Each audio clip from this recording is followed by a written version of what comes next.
네, 보면은 이제 금리가 내년에 많이 오를 거다라고 맨날 언론에서 얘기하죠. 그리고 실제로 많이 금리가 올랐죠.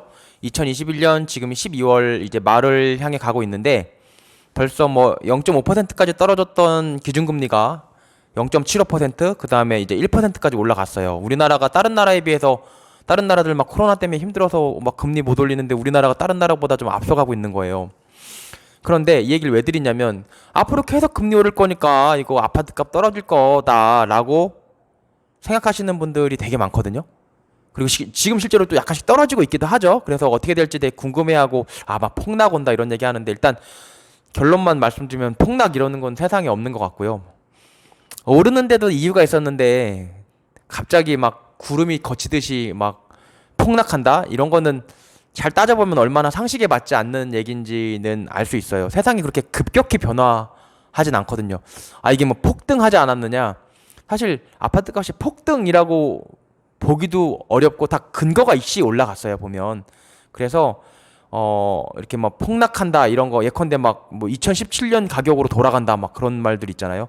그거는 그냥 그렇게 드라마틱한 변화가 우리 세상에 집값뿐만 아니더라도 그렇게 드라마틱한 변화가 소위 뭐 기적 같은 일이 우리 사회에 거의 벌어지지 않는 그런 우리 일반적인 상식과 경험에 비춰보더라도 그런 일이 발생하지는 않을 거고 그냥 희망사항이다라고 저는 생각을 합니다. 어쨌든 이 금리를 보면 굉장히 재밌어요. 여러분들이 막 금리 오르니까 뭐 내년에 어떻게 될지 막 불안해요. 불안해하지 마시고 과거에 금리 올랐을 때 어떻게 되는지 보시면 돼요. 우리 금리 올랐다 애매하잖아요. 얼만큼 몇 퍼센트 올렸더니 어떻게 되더라. 과거에 그렇게 됐더라. 알면 미래에도 그렇게 되겠죠. 그게 뭐 우리가 할 수 있는 최선이거든요. 그래서 그걸 한번 말씀드리려고 하는데요.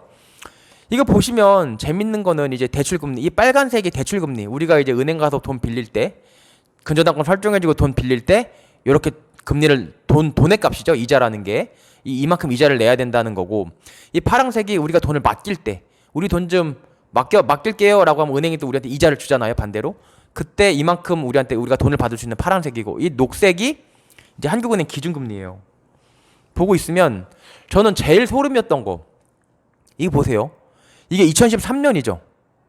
2013년 이게 하여튼 기준금리가 이렇게 오다가 2013년부터 내려간다고요. 내려가고 그러니까 수신금리 내려가고 대출금리도 여신금리라고 하죠. 이것도 같이 내려가요.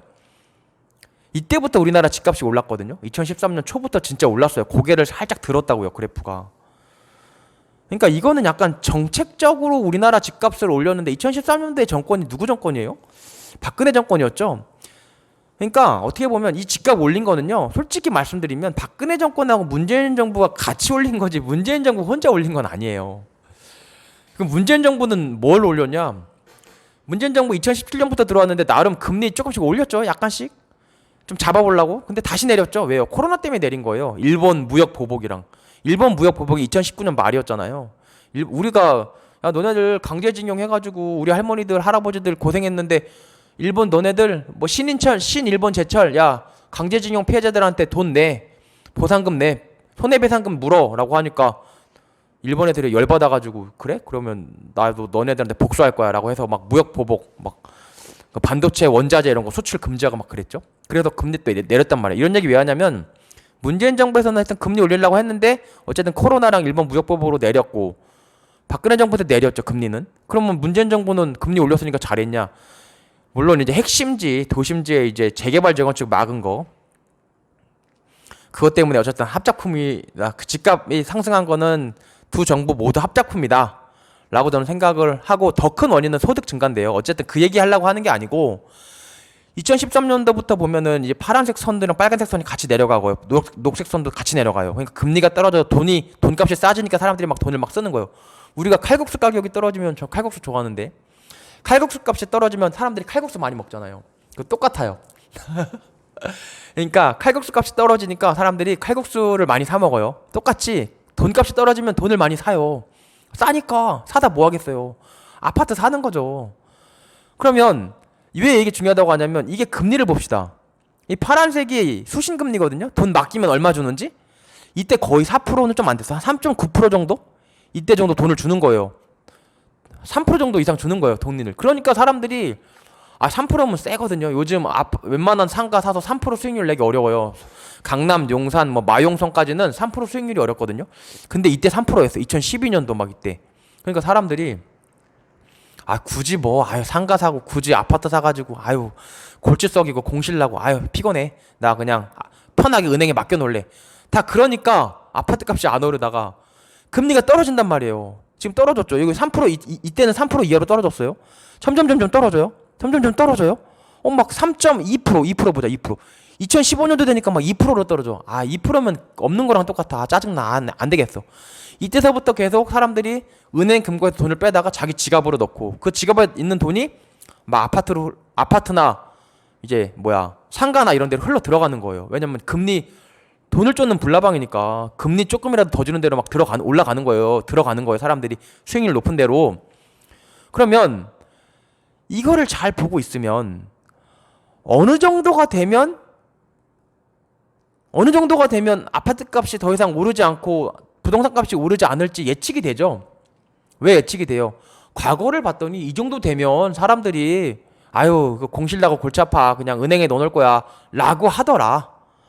그게 3%예요. 3%. 사람마다 의견이 다르겠지만 제가 이제 부동산도 현업에서 하고 있잖아요. 제가 보니까 한 3%, 한 3.2% 된다. 은행 금리가. 그러면 이거 은행으로 가요. 누가 3.2% 지금 강남이랑 용산 뭐 마용성이나 핵심지는 3% 받기가 만만치 않은데 지금 분양하는 상가들 많아요. 마포역 5호선 마포역 근처에도 지금 뭐 분양하고 있고 막 그러는데 걔네들이 한 3% 정도에 맞춘단 말이에요. 근데 은행이 3%를 줘? 그러면 누가 그 상가 사겠어요? 당연히 은행에다 넣어놓지. 그럼 3%라고 놓고 보면 지금 보세요. 2021년이죠. 금리 올렸잖아요. 한국은행에서 0.75로 올렸다 지금 1%로 올렸거든요. 그러니까 지금 고개를 약간 들고 있어요. 그쵸? 금리가 고개를 약간 이게 들고 있는데 3% 최소 2013년도부터 값이 올랐으니까 이전에 안 올랐으니까 이 정도 돼야 된다는 얘기예요. 아무리 못해도 이 정도. 그러면 이거 파란선 거보면 진짜 2013 3% 정도가 딱이에요. 3%는 돼야 이 파란선이 사람들이 아유 간다 부동산 힘들어 나 은행에다 맡길래라고 한다고요. 그럼 쭉 가보면 이 정도인데 지금 여신금리가 2% 후반대에서 6개월 전만 해도 2% 후반대였고 여신금리가 지금 기준으로 이거보다 조금 더 올라갔어요. 조금 더 올라가서 지금 기준으로 한 3.88% 9%로 여신금리가 수신금리는 여신금리에서 한 2% 정도 빼면 돼요. 평균적으로. 그럼 지금 한 수신금리는 뭐야 2% 빼니까 한 2% 3.8이니까 한 2.8 1.8 한 2%가 채 안 된단 말이야. 아직 수신금리가. 근데 3% 돼야 된다니까요. 3% 되면은 그냥 아파트가 오르지도 않고 떨어지지 않고 관망세. 4% 된다. 여기 4%죠. 여기 4%. 3.5% 넘어가면 사람들이 돈 다 빼가지고 은행 금고로 가져갈 거예요. 그럼 아파트값 어떻게 돼요? 떨어지겠지. 왜 돈이 안 되니까 당연한 거예요. 뭐 아파트 불패는 아니에요. 돈 되는 곳이 불패인 거예요. 돈 되는 곳이 불패다. 그러면 지금 어때요? 올리고 열심히 올리지만 아직 수신금리가 한 1.8% 9% 여신금리는 3.78%.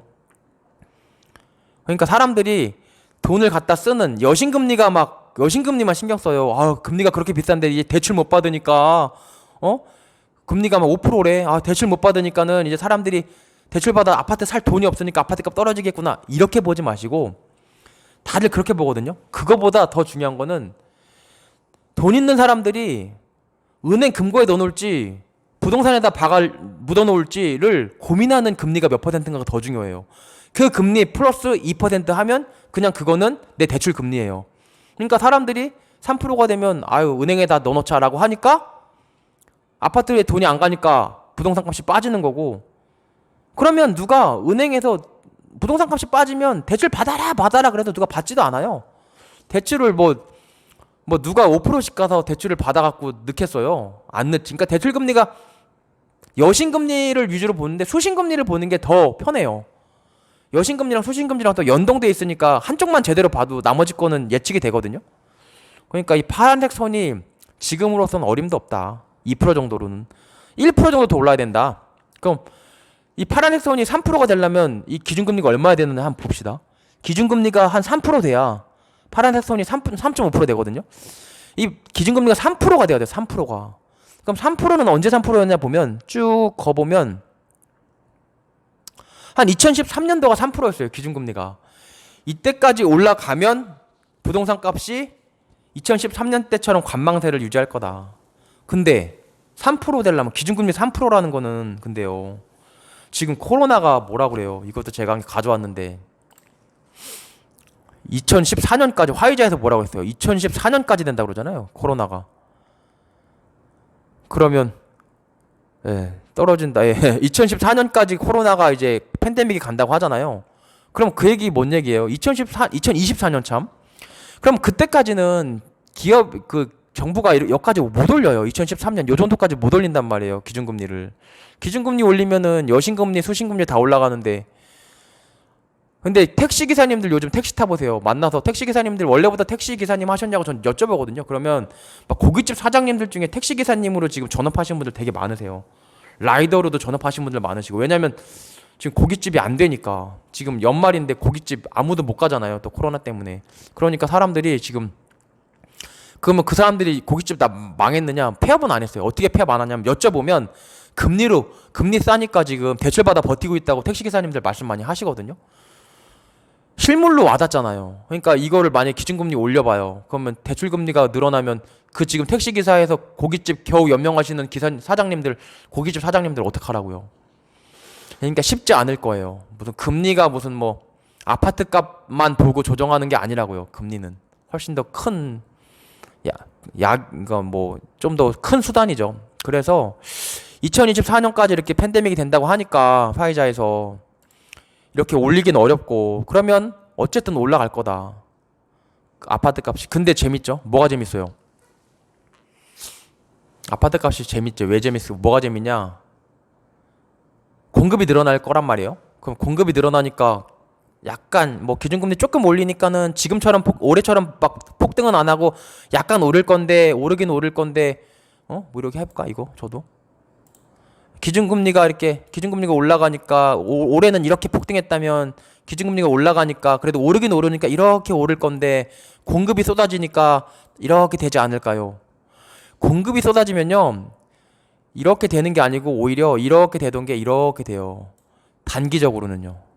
그러니까 아파트 값이 떨어지기 어렵다라고 저는 생각을 하는 거예요. 여기서 말한 떨어지기 어려운 지역은 어디예요? 제가 말씀드렸죠. 25개 자치구가 있는데 그중에 상위 7개 지금 기준으로 가격 기준으로 7개는 떨어지기 어려울 것 같아요. 왜냐면 계속 개발 사업이 진행될 거거든요. 그러면 떨어지지 않아요. 장기적으로는 떨어질 수 있어도. 근데 장기적으로는 우상향하죠. 그러니까 결국은 완만한 우상향을 목표로 하고 있다. 정부는 완만한 우상향을 목표로 하고 있다. 그게 정답 아닌가요? 완만한 우상향을 목표로 하고 있다. 이게 뭐예요? 목표예요, 목표. 근데 떨어지겠지. 그냥 희망사항. 제가 볼 때는 그렇습니다. 좀 근거가 있지 않아요? 그리고 마지막으로 한 가지만 더.